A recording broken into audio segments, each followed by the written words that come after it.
Picture this, a world where the pursuit of more is never ending. We're constantly bombarded with ads telling us we need the latest gadgets, the trendiest clothes, the fanciest cars. But does more stuff really equal more happiness? And does keeping up with other people's expectations truly make us happier or more fulfilled? Let's find out. Today, we're diving into the world of materialistic pursuits. We'll unravel the myths, explore the realities, and discover the true treasures in life. We've been sold the idea that buying more stuff will make us happier.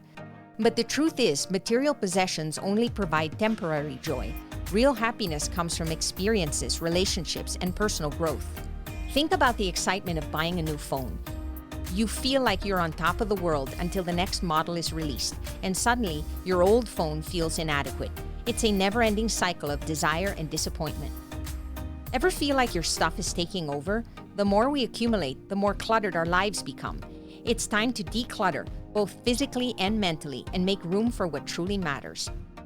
Remember that feeling of buying a trendy item only to realize it doesn't really fit your style or your space? That's the clutter conundrum in action. In the age of social media, it's easy to fall into the comparison trap. We see others living seemingly perfect lives and feel pressured to keep up. But comparison is the thief of joy. Let's embrace our unique journeys instead. Have you ever scrolled through Instagram and felt a pang of jealousy over someone else's vacation photos? Remember, those images only show a small part of someone's life, not the full picture. If people like us for what we have rather than who we are they truly people we want to have in our lives? Let's focus on building authentic connections, not superficial ones. Minimalism isn't about depriving ourselves, it's about freeing ourselves from the tyranny of stuff. Picture this, you're decluttering your life, focusing on what truly brings you joy, and suddenly you feel lighter, happier, and more alive.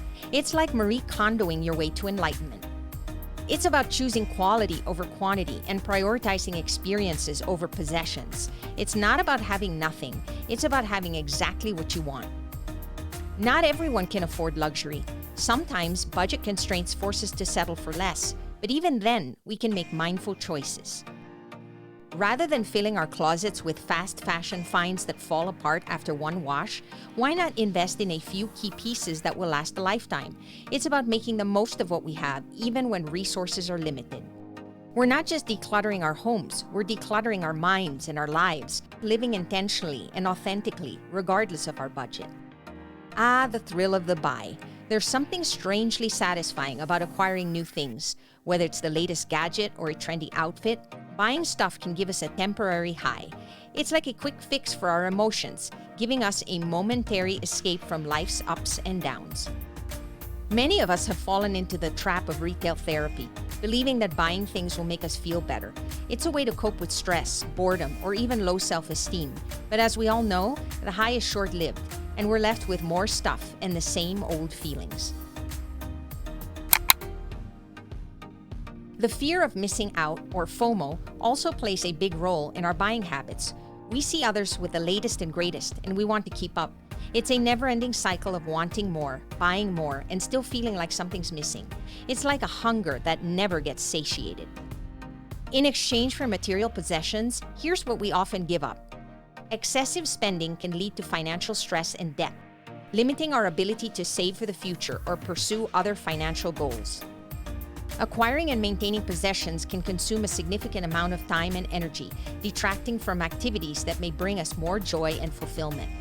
The production and disposal of goods can have a negative impact on the environment. Focusing on material goods can strain relationships, as it may lead to prioritizing possessions over meaningful connections with others. While material possessions can provide temporary pleasure, they often fail to bring lasting happiness and fulfillment.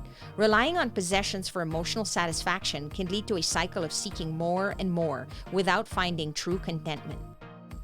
Constantly seeking external validation through possessions can hinder our personal growth and self-discovery, as we may neglect to focus on our inner values and aspirations. Is it wrong to want material things if the trade-off is acceptable? As long as you're not selling your soul for a designer handbag or sacrificing your firstborn for the latest phone, a little material desire is perfectly fine. Just remember, it's all about balance. Here are some strategies to consider. Instead of turning to shopping for a quick mood boost, we can explore healthier coping mechanisms. This could include practicing mindfulness, engaging in physical activity, or spending time with loved ones. These activities can provide longer-lasting satisfaction and fulfillment. It's important to differentiate between our genuine needs and our fleeting wants. By taking a moment to pause and reflect before making a purchase, we can better assess whether buying something will truly add value to our lives or if it's just a temporary fix for our emotions. By setting meaningful goals that align with our values and aspirations, we can shift our focus from acquiring material possessions to achieving personal growth and fulfillment. This could involve pursuing hobbies, learning new skills, or contributing to causes we care about. Cultivating a sense of gratitude for what we already have can help us appreciate the abundance in our lives and reduce the urge to constantly acquire more. Keeping a gratitude journal or simply taking a moment each day to reflect on what we're thankful for can shift our perspective. Setting a budget can help us avoid impulsive purchases and stay mindful of our spending habits.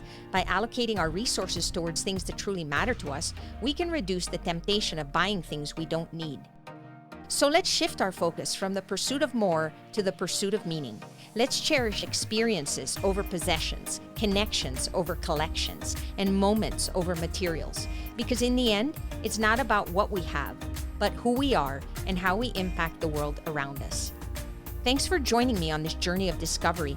If you enjoyed this video, give it a thumbs up and share it with your friends. Don't forget to subscribe for more thought-provoking content. Remember, happiness is not found in what we own, but in how we live.